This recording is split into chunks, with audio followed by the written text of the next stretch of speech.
ನಮಸ್ಕಾರ. GTV news ಕನ್ನಡಕ್ಕೆ ಸ್ವಾಗತ. ನಾನು ನಿಮ್ಮ ವೆಂಕಟೇಶ್. ಮಾಗಡಿ ತಾಲೂಕಿನ ಮಾಡ್ಬಾಳ್ ಗ್ರಾಮದಲ್ಲಿ ಮಾಡ್ಬಾಳ್ ಗ್ರಾಮದಿಂದ ಹೈಸ್ಕೂಲ್ಗೆ ಹಾಗೂ ಬೀರೇದೇವರ ಗುಡಿಗೆ ಸಂಪರ್ಕಿಸುವ ರಸ್ತೆ ಮಧ್ಯದಲ್ಲಿ ಸುಮಾರು ವರ್ಷಗಳಿಂದ ನೆನೆಗುದಿಗೆ ಬಿದ್ದಿದ್ದ ರಸ್ತೆ ಕಾಮಗಾರಿಯನ್ನು ಸಂಧಾನದ ಮೂಲಕ ಬಗೆಹರಿಸಿ ನೂತನವಾಗಿ ಕಾಂಕ್ರೀಟ್ ರಸ್ತೆ ನಿರ್ಮಿಸಲಾಗಿದೆ. ಇದರಿಂದ ಶಾಲಾ ಮಕ್ಕಳಿಗೆ ಹಾಗೂ ಸಾರ್ವಜನಿಕರಿಗೆ ಅನುಕೂಲವಾಗಿದೆ ಎಂದು ಗ್ರಾಮಸ್ಥರು ತಿಳಿಸಿದರು. ಇದು ಮೂಲದಿಂದ ಸಾರ್ವಜನಿಕ ರಸ್ತೆ, ಮಾಡ್ಬಾಳಿಂದ ಮಾಡ್ಬಾಳ ಹೈಸ್ಕೂಲ್ಗೆ ಬರ್ತಕ್ಕಂಥ ರಸ್ತೆ ಮತ್ತು ಬೀರೇಶ್ವರ ದೇವಸ್ಥಾನಕ್ಕೆ ಮೂಲ ದಾರಿ. ಇದು 2008ರಲ್ಲಿ ಮಾಡ್ಬಾಳು ಗ್ರಾಮ ಕಾಂಕ್ರೀಟ್ ರೋಡ್ ಮಾಡಿದಾಗ ಈ ಗ್ರಾಮದ್ದು ಸೇರಿಸಿ ಹೈಸ್ಕೂಲ್ ತನಕ ಕಾಂಕ್ರೀಟ್ ರಸ್ತೆ ಮಾಡಿದ್ವಿ. ಇಲ್ಲಿ ಮಧ್ಯದಲ್ಲಿ ಜಮೀನವರು ನಕಾಸಿ ದಾರಿ ಮಾಡಿ ಅಂದ್ಬಿಟ್ಟು ತೊಂದರೆ ಕೊಟ್ಟು ಕೆಲಸ ನಿಲ್ಲಿಸ್ಬಿಟ್ಟಿದ್ರು. ಈಗಲೂ ಮೊನ್ನೆಲ್ಲ ಕಂಪ್ಲೇಂಟ್ ಆಗಿ ಮತ್ತೆ ಮಾನ್ಯ ಶಾಸಕರ ಸಮ್ಮುಖದಲ್ಲಿ ಸಂಧಾನ ಮಾಡಿಸಿ ಸಾರ್ವಜನಿಕ ಮತ್ತೆ ಸ್ಕೂಲ್ ಮಕ್ಕಳಿಗೆ ಅನುಕೂಲ ಆಗಂತೆ ರಸ್ತೆ ಮಾಡಿದ್ವಿ. ಈ 7-8 ವರ್ಷದಲ್ಲಿ ತುಂಬ ಜನ ಆಕ್ಸಿಡೆಂಟ್ ಆಗಿ ಇಲ್ಲಿ ಜಾರಿ ಹಳ್ಳ ಬಿದ್ದು ತುಂಬ ಜನಕ್ಕೆ ತೊಂದರೆ ಆಯಿತು. ಅದು ನೋಡಿ ಈ ಕೆಲಸ ಆಗಲೇಬೇಕು ಅಂತ ನಮ್ಮ ಪಂಚಾಯಿತಿ ಸದಸ್ಯರುಗಳು ಮತ್ತು ನಮ್ಮ ಮನೆ ಶಾಸಕರು ಸಹಕಾರದಿಂದ ಇವತ್ತು ಶಾಲೆ ಮಕ್ಕಳಿಗೆ ಮತ್ತು ಸಾರ್ವಜನಿಕರಿಗೆ ಒಂದು ಅನುಕೂಲ ಆಗಿದೆ.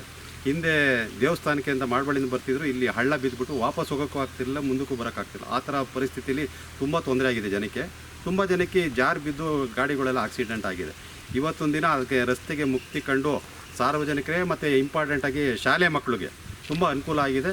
ಇವತ್ತಿಂದ ಮಕ್ಕಳುಗಳು ನೆಮ್ಮದಿಯಾಗಿ ಹೈಸ್ಕೂಲ್ಗೆ ಬಂದು ಹೋಗ್ಬೋದು. ಅಥವಾ ವಾತಾವರಣ ನಮ್ಮ ಪಂಚಾಯಿತಿಯವರೆಲ್ಲ ಸಹಕಾರದಿಂದ ಇವತ್ತು ಒಳ್ಳೆ ಕೆಲಸ ಆಗಿದೆ. ಒಳ್ಳೆಯ ಗುಣಮಟ್ಟದ ರಸ್ತೆ ಮಾಡಿದಿರಿ. ಮತ್ತೇನು ಸಮಸ್ಯೆ ಇಲ್ಲಲ್ಲ? ಮತ್ತೇನು ಸಮಸ್ಯೆ ಇಲ್ಲ. ಸಾರ್ವಜನಿಕರು, ಮಕ್ಕಳು ಮತ್ತು ಭಕ್ತರು ಓಡಾಡೋದಕ್ಕೆ ಅನುಕೂಲ ಆಗ್ತಕ್ಕಂಥ ರಸ್ತೆ ಮಾಡಿದಿರಿ. ಗ್ರಾಮಸ್ಥರ ಸಹಕಾರದಿಂದ ನಿರ್ಮಾಣ ಆಗಿದೆ ಅಂತ ಹೇಳ್ತೀರಿ. ಹೌದು, ತಮಗೆ ಧನ್ಯವಾದಗಳು ಸರ್.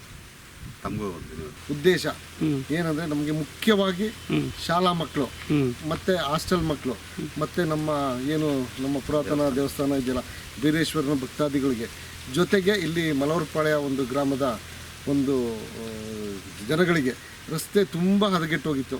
ಕಾರಣ ಏನಂದರೆ, ನಮ್ಮ ಕೋರ್ಟ್ನಲ್ಲಿ ಕೇಸ್ ಇದೆ ಅಂದ್ಕೊಂಡು 2017ರಿಂದನೂ ಕೂಡ ಇಲ್ಲಿವರೆಗೂ ಕೂಡ ಯಾವುದೇ ಒಂದು ರೀತಿ ಕ್ರಮ ಕೈಗೊಂಡಿರಲಿಲ್ಲ.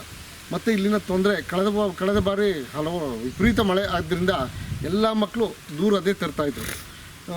ಎಲ್ಲ ಬೀಳ್ತವೆ, ಹೇಳ್ತವೆ, ಏಟ್ ಮಾಡ್ಕೋತವೆ, ಕಾಲು ಮುರಿದು ಹಾಕ್ಕೊಂಡಿದ್ದಾವೆ. ಎಲ್ಲ ವಿಚಾರ ಗಮನಕ್ಕೆ ಬಂದಾಗ ನಾವು ಏನಾದರೂ ಮಾಡಲೇಬೇಕು. ಯಾಕಂದರೆ ಮುಖ್ಯವಾಗಿ ಮಕ್ಕಳಿಗೆ ಅನುಕೂಲ ಆಗಲೇಬೇಕು ಅನ್ನೋ ಒಂದು ಉದ್ದೇಶದಲ್ಲಿ ನಮ್ಮ ಗ್ರಾಮ ಪಂಚಾಯಿತಿ ಅಧ್ಯಕ್ಷರಾದ ಶ್ರೀಮತಿ ಪವಿತ್ರ ಕಾಂತರಾಜರವರ ನೇತೃತ್ವದಲ್ಲಿ ನಾವುಗಳೆಲ್ಲ ಒಟ್ಟಿಗೆ ಸೇರಿ ಒಂದು ರಸ್ತೆ ಏನೇ ಅಡೆತಡೆ ಬಂದರೂ ನಾವು ಮಾಡ್ತೀವಿ ಅನ್ನೋ ಒಂದು ಉದ್ದೇಶದಲ್ಲಿ ಮಾಡಿದ್ವಿ. ಜೊತೆಗೆ ಇದಕ್ಕೆ ಹಿನ್ನೆಲೆಯಾಗಿ ನಮ್ಮ ಮಾಗಡಿ ಕ್ಷೇತ್ರದ ಶಾಸಕರಂತ ಶ್ರೀಯುತ ಬಾಲಣ್ಣವರು ಕೂಡ ಕೈಗೊಂಡರು. ಮತ್ತು ಇದ್ರ ಜೊತೆಗೆ ಪರೋಕ್ಷವಾಗಿ ನಮ್ಮ ಮಾಜಿ ಸಚಿವರಾದ ಶ್ರೀಯುತ HM ರೇವಣ್ಣವರು ಕೂಡ ಇದಕ್ಕೆ ಕಾರಣೀಕರ್ತರಾದರು. ಈ ಎಲ್ಲರೂ ಕಾರಣಕರ್ತರಿಂದ ಈ ಒಂದು ಅಚ್ಚುಕಟ್ಟಾದ ಒಂದು ರಸ್ತೆ ಆಗಿದೆ. ಈ ರಸ್ತೆನ ಅಚ್ಚುಕಟ್ಟಾಗಿ ಉಳಿಸ್ಕೊಂಡು ಯಾವುದೇ ಅಡೆತಡೆ ಬಂದರೂ, ಯಾಕೆಂದರೆ ನಾವು ಪ್ರಾರಂಭ ಮಾಡುವಾಗಲೇ ಕೂಡ ಅಡೆತಡೆ ಆಯಿತು. ಏನಂದರೆ ಉಳೋದು ಎಲ್ಲ ಮಾಡಿದರು. ಬಟ್ ಈಗ ಸುಂದರವಾದ ರಸ್ತೆ ಮಾಡಿದ್ದೀವಿ, ಇದನ್ನು ಉಳಿಸ್ಕೊಂಡು ಹೋಗ್ತೀವಿ ಅಂತ ನಮ್ಮ ಸಾರ್ವಜನಿಕರಿಗೆ ಹಾಗೂ ನಮ್ಮ ಪತ್ರಕರ್ತರಿಗೆ ಭರವಸೆ ಕೊಡ್ತಾ ನನ್ನ ಮಾತನ್ನು ಮುಗಿಸ್ತಾ ಇದ್ದೀನಿ.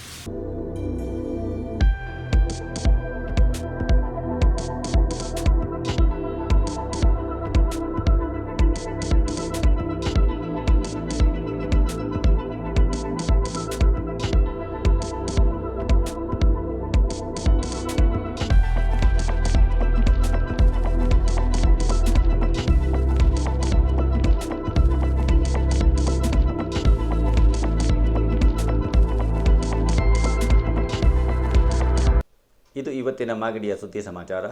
ನಿರಂತರ ಸುದ್ದಿ ಸಮಾಚಾರಕ್ಕೆ ವೀಕ್ಷಿಸಿ ನಿಮ್ಮ GTV ನ್ಯೂಸ್ ಕನ್ನಡವನ್ನು. ವಂದನೆಗಳು.